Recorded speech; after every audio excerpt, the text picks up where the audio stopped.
Okay, magandang hapon po. So natapos na yung bahay ng kambingan.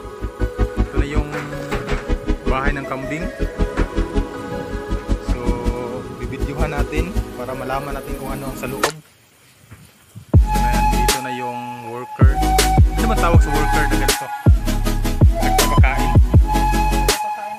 Nagpapakain ng kambing. Ganito pala. Ganito pala magpakain ng kambing. Ganda oh. Yun, ang tubig. Pwede pala doon ang tubig oh. Pwede po dito. Oh. Ay, kambing. Kain ng kambing. Laki ng kambing oh. Buntis. Ito pala. Gaganda ng bahay nila. Oh, ito. Hello. There yung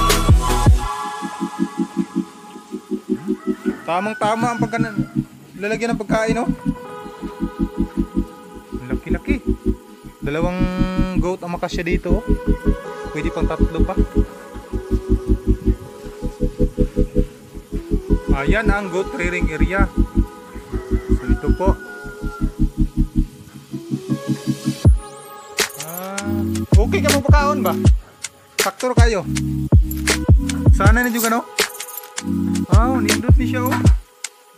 Buwer ni siya, buwer ng Anglo. Kani siya, mo ni siya ang tubig. Sakto.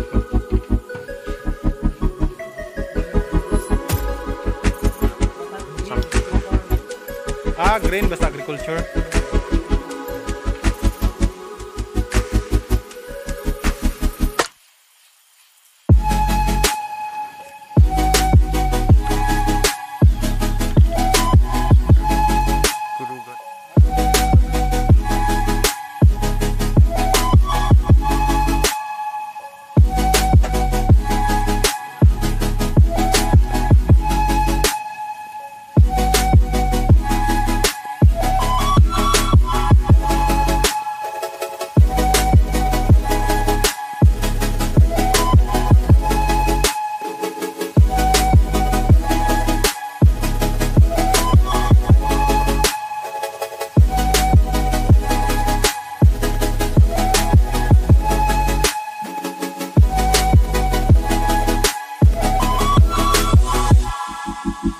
Okay, natapos na yung dingding niya.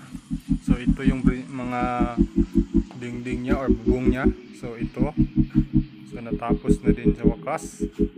So ngayon, ang gawin na naman is itong lagyan ng pagkain nila. So ito yung feeding and watering. So ito yung kainan at saka lagyan ng tubig.